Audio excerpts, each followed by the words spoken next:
आज एक बड़ी प्रसन्नता का समाचार। प्रसन्नता का समाचार ये है, हम कई वर्ष पहले कलकत्ता गए थे। उस समय भी हम कलकत्ता जाते थे जब वाम दलों का शासन था। उस समय की भी दुर्दशा हमने देखी। फिर उस दुर्दशा को दूर करने के नाम पर एक आई, अब क्या कहें, उसको कहना तो उचित नहीं है, वो उपाधि लगाना निरुपाधिक है, उसको उपाधि लगाना ठीक नहीं है।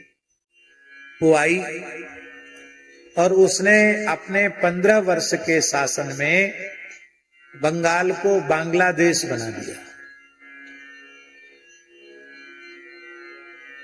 सीपीएम के समय में भी हमने दुर्दशा खूब देखी है, क्योंकि हम लगातार 1995 से लेकर 2008 तक लगातार हम कलकत्ता गए और एक दो दिन नहीं रहते थे स्वामी जी, 1.5 महीने, क्योंकि पूज्य गुरुदेव पहाड़ी बाबा का सेवकाना बंगालियों में, कुछ मारवाड़ी कुछ बंगाली, तो उनमें जाना होता था। हर साल जाने का नियम था। गुरु पूर्णिमा वहीं करते थे। किसी के भी मकान को कब्जा कर लेना, किसी का भी कुछ भी ले लेना, न किसी का धन सुरक्षित, न किसी का घर सुरक्षित, न किसी की बहू बेटी सुरक्षित। ये सीपीएम के समय में भयंकर आतंक था, आपको अनुभव में होगा तो। और उससे आगे बढ़ गई ये 15 साल शासन करने वाली तृणमूल। इतनी विकट परिस्थिति थी। गोविंद भवन में कार्यक्रम था, आप थे कि नहीं थे पता नहीं। उसी समय कोई बकरीद जैसा कोई त्योहार आया, मंदिरों के सामने वेद लक्षणा भारतीय देसी गाय घसीट घसीट कर ले जाई जा रही थी। हम तो बाहर निकले नहीं, पर हमने दुखी होकर जरूर कहा कि क्या यहाँ के हिंदुओं में कोई शक्ति नहीं है? बोले महाराज, कुछ लोग हल्ला गुल्ला मचाते हैं, जो हल्ला गुल्ला मचाने वाले उनको पहले से चिन्हित किया जाता है और मुसलमानों का त्योहार आने के पहले उनको भीतर बंद कर दिया जाता है, बाद में उनको छोड़ा जाता है। शरेआम कलकत्ते में गोमांस बिकता है, गोहत्या होती है, और पूरे बंगाल में।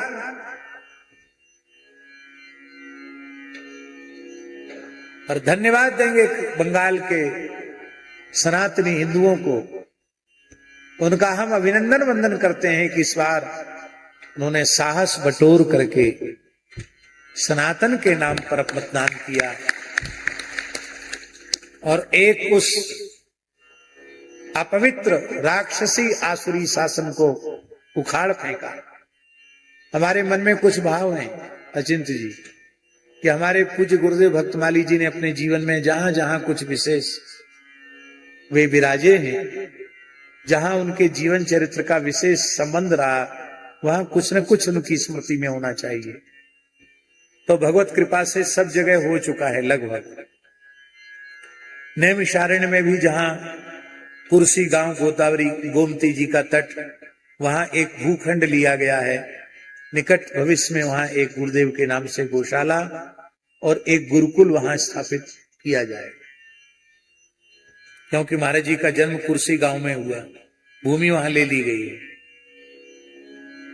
फिर महाराज जी काशी में अध्ययन महाराज जी का हुआ, तो काशी में सदगुरु तपस्वाध्याय प्रतिष्ठानम के नाम से एक छोटी सी भूमि वहां विश्वनाथ जी अन्नपूर्णा जी की कृपा से उपलब्ध हुई है।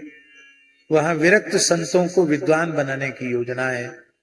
हमारे कृष्ण गोपाल दास जी वहां बड़ी तत्परता से, बड़ी तितिक्षा पूर्वक वहां रह करके और वेद वेदांग पढ़ा रहे हैं, पढ़ भी रहे हैं, पढ़ा भी रहे हैं। तीसरा महाराज जी का गोवर्धन, तो गोवर्धन में लक्ष्मण मंदिर है ही, अपना स्थान है।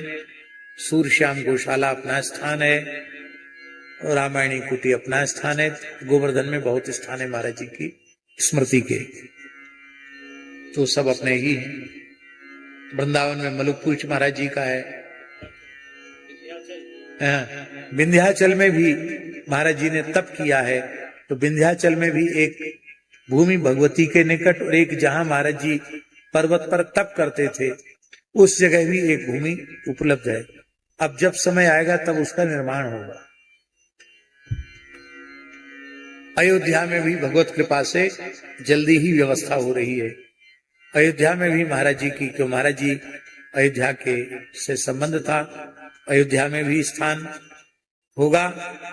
और 2 बार महाराज जी गंगा सागर कपिल मुनि जी की सेवा में 2 बार मुख्य अर्चक के रूप में रहे, इसलिए गंगा सागर में भी एक स्थल होना है।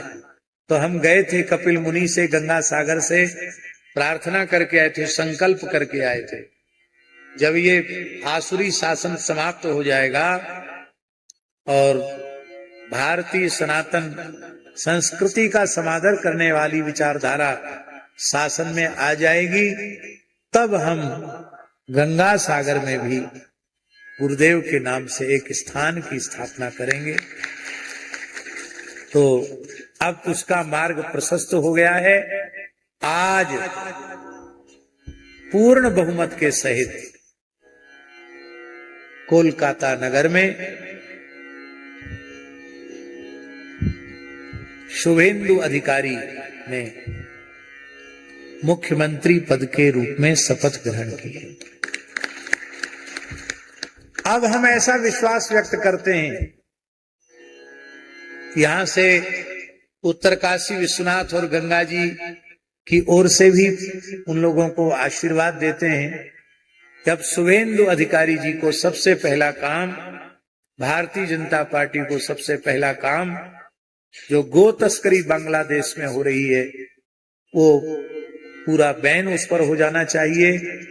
और जैसे उत्तर प्रदेश में गोवध पर पूर्ण प्रतिबंध है, मध्य प्रदेश में, राजस्थान में, भाजपा शासित कई प्रदेशों में गो हत्या पर पूर्ण प्रतिबंध है, ऐसे ही अब अविलंब बंगाल में भी गो हत्या पर पूर्ण प्रतिबंध होना चाहिए। इस पूरे आसुरी शासन को मिटाकर सुशासन की स्थापना में बहुत लोगों ने अपना समर्पण किया है। पिछली बार जब चुनाव हुए थे, उसके पूर्व श्री कैलाश विजयवर्गीय जी को प्रभारी बनाया गया था बंगाल का। उन्होंने भी खूब श्रम किया वहां, कैलाश विजयवर्गीय जी ने, जो इस समय मध्य प्रदेश शासन में कैबिनेट मंत्री हैं। उन्होंने बहुत श्रम किया था और उनके श्रम का ही यह प्रभाव था कि 77 सीट बीजेपी की आई। और हम समझते हैं जैसे निष्पक्षता पूर्वक, अनुशासन पूर्वक इस समय चुनाव हुआ, उस समय होता तो हम समझते उसी समय उखड़ जाता शासन। लेकिन धन्यवाद का पात्र है चुनाव आयोग, जिसने एक नहीं मानी। न्यायालय ने भी चुनाव आयोग के अधिकार का पूर्ण समर्थन किया। और हमारे शुद्धानंद जी तो वोट देने के लिए ही गए, क्योंकि ये बंगाल के वोटर हैं। खूब कष्ट सह करके वहां तक गए और वोट दे करके, अपना मत दे करके तब आए। कुछ ऐसी विचारधारा के लोग भी इस समय आ गए हैं दुर्भाग्य से, जो अच्छे शासन को मिटाने के प्रयास में लगे हैं। ऐसे लोगों से सावधान हम लोगों को रहना चाहिए। कई बार गोरक्षा का नाम लेकर भी सुशासन को मिटाना चाहते हैं। ऐसे लोग भी समाज में काम कर रहे हैं। ऐसे लोगों से सावधान रहते हुए संपूर्ण हिंदू सनातन समाज को एकजुट रहते हुए संपूर्ण भारतवर्ष की धरती को गोवध के कलंक से विमुक्त कराना है, भारत को हिंदू राष्ट्र बनाना है और भारतवर्ष को पुनः विश्व गुरु के पद पर प्रतिष्ठित करना है। तो आज एक राष्ट्रीय बड़ा महोत्सव, यद्यपि तमाम जगहों पर मुख्यमंत्री शपथ लेते रहते हैं, लेकिन आज जो बंगाल में शपथ ग्रहण हुआ है वो एक विशेष है। हम तो समझते हैं प्रधानमंत्री के शपथ ग्रहण करने के जैसा महोत्सव आज मुख्यमंत्री के शपथ ग्रहण समारोह में हुआ है। उसका खूब खूब शुभाशीर्वाद। ऐसा ही पूरे देश में सुशासन उपस्थित हो और पूरा भारतवर्ष गोवध के कलंक से विमुक्त हो। भाई मेरे श्याम